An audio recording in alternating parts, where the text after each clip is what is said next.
Assalamualaikum warahmatullahi wabarakatuh.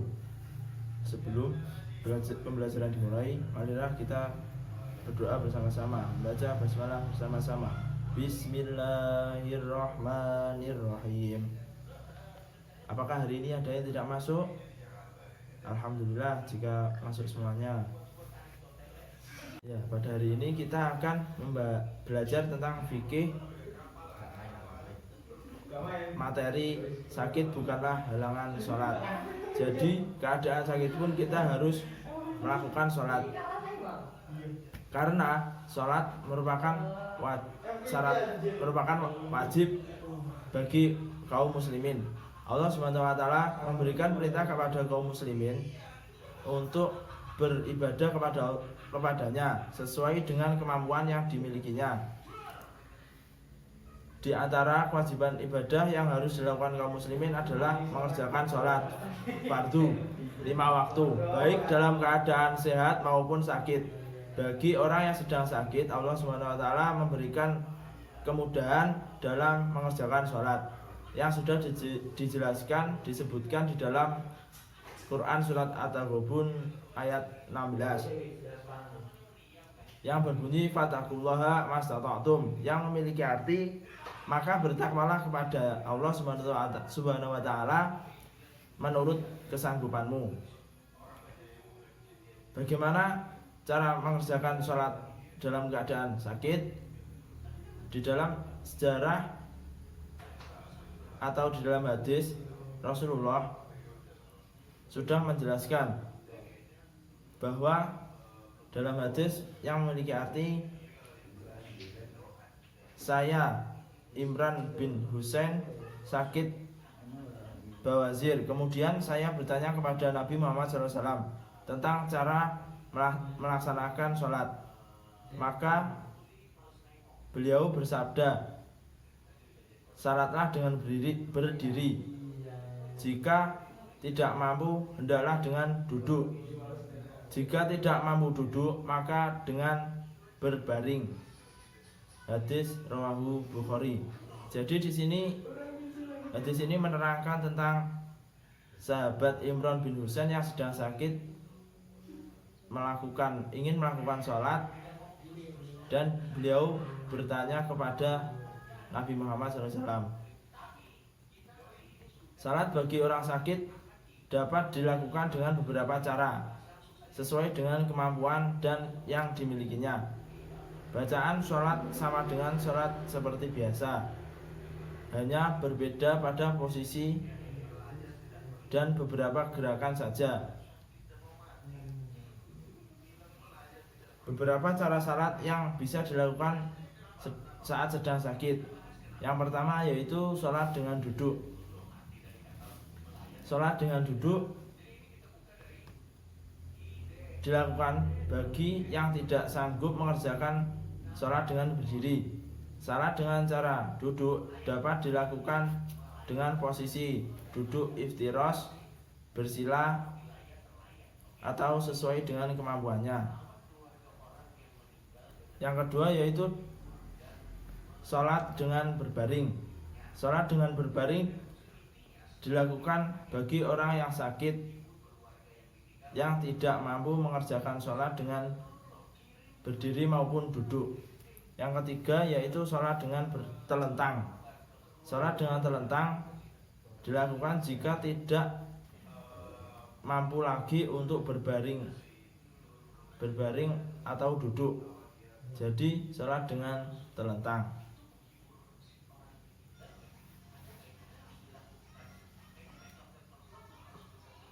Adapun hikmah-hikmah bagi orang yang melaksanakan sholat yang sedang sakit, yang pertama yaitu mendekatkan diri kepada Allah.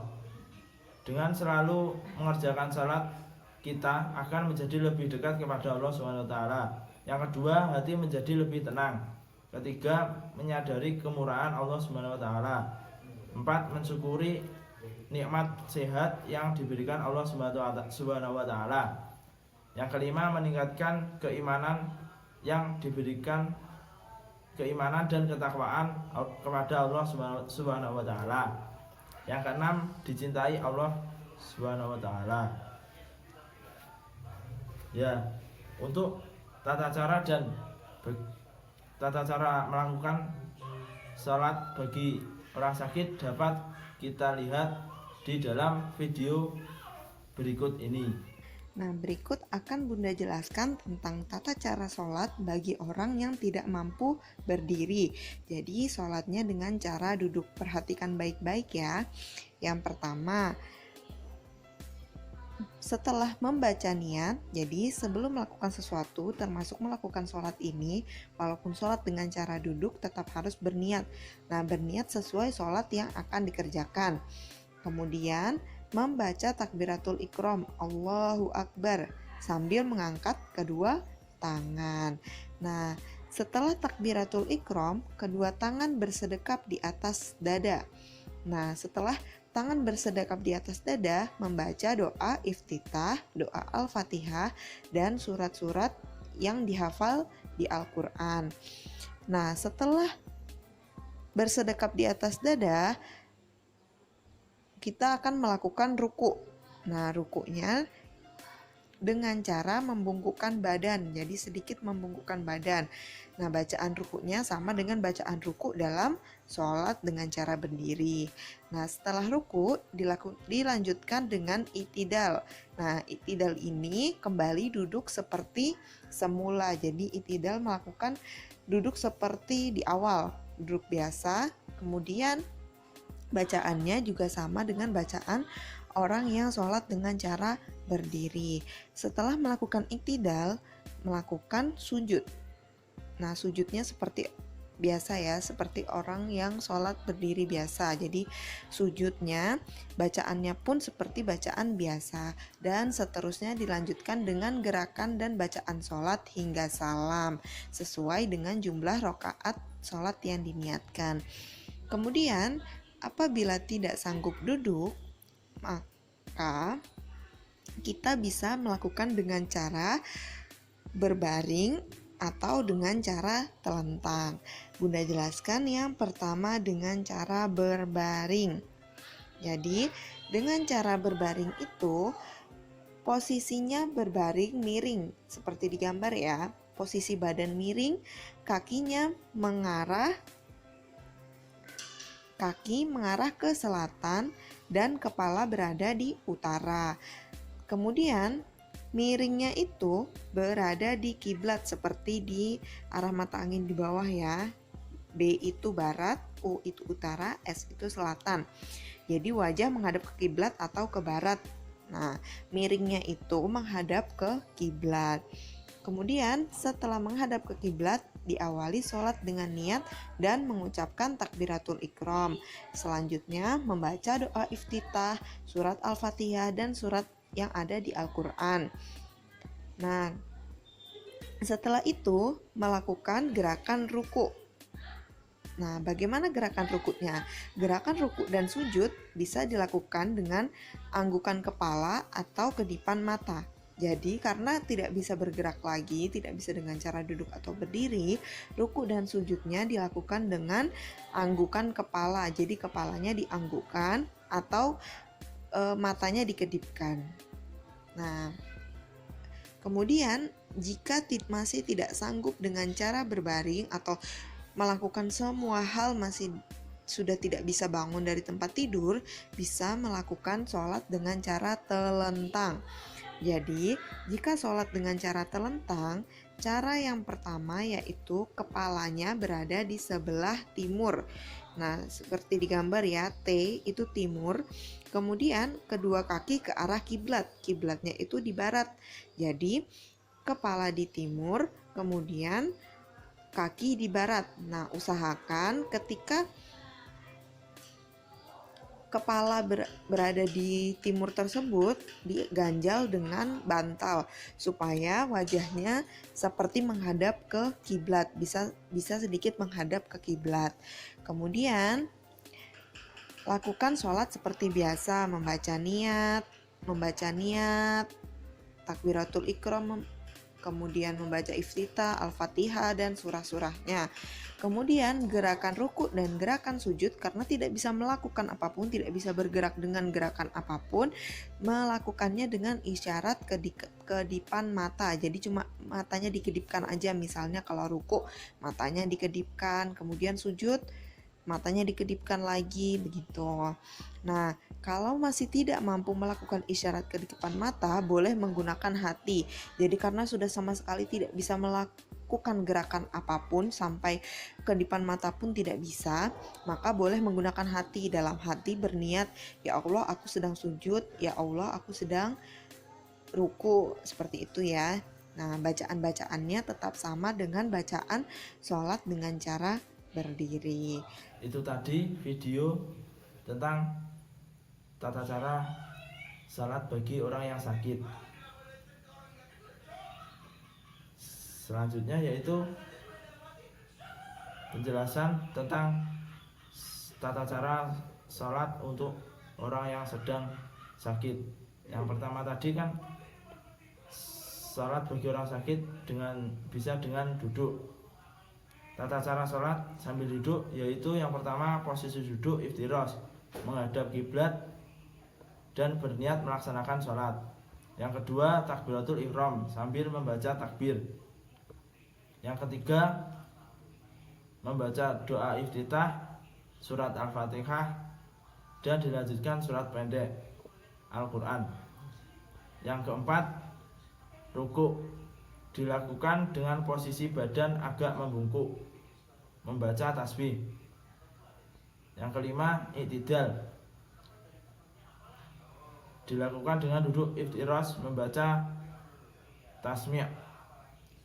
Yang keenam sujud, dilakukan seperti sujud biasa, atau jika tidak mampu cukup dengan membungkukkan badan lebih rendah daripada rukuk. Yang ketujuh duduk di antara dua sujud. Tahiyat awal dan tahiyat akhir sama seperti pada salat biasa. Yang kedelapan mengucapkan salam dengan menolehkan wajah ke kanan dan ke kiri seperti pada salat biasa. Yang kedua tadi salat dengan cara berbaring. Salat dengan cara berbaring, tata caranya yaitu yang pertama berbaring dengan posisi miring ke kanan dan menghadap kiblat. Kepala berada di sebelah utara dan kaki di sebelah selatan. Yang kedua, posisi tangan bersedekap. Yang ketiga, gerakan sholat dilakukan dengan isyarat menganggukkan kepala dan kedipan mata. Apabila tidak mampu dikerjakan, maka cukup dengan menggunakan isyarat hati. Yang ketiga, salat bagi orang yang sakit yaitu dengan cara telentang.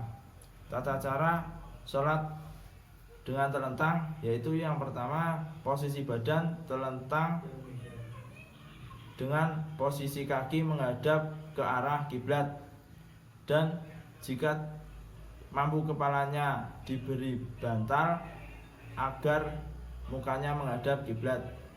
Yang kedua, gerak sholat dilakukan dengan isyarat seperti menganggukkan kepala, kedipan mata, ataupun dengan isyarat hati. Yang ketiga, bacaan sholat dilafalkan seperti biasa. Jika mampu, cukup dilafalkan di dalam hati.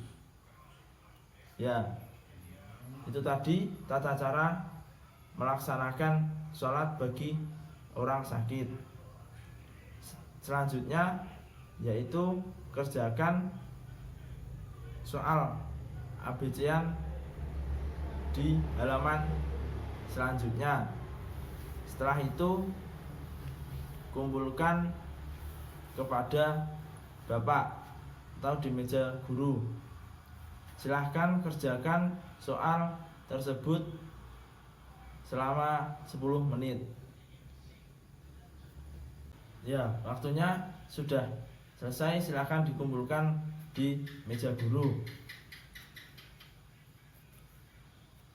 Setelah mengerjakan soal. Apakah ada yang ditanyakan?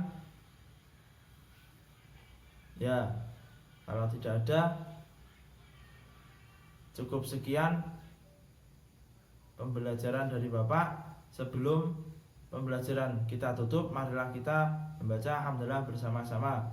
Alhamdulillahirabbil alamin. Dari Bapak ada kurang lebihnya, mohon maaf. Wallahul muwaffiq ila aqwamit thoriq. Wassalamualaikum warahmatullahi wabarakatuh.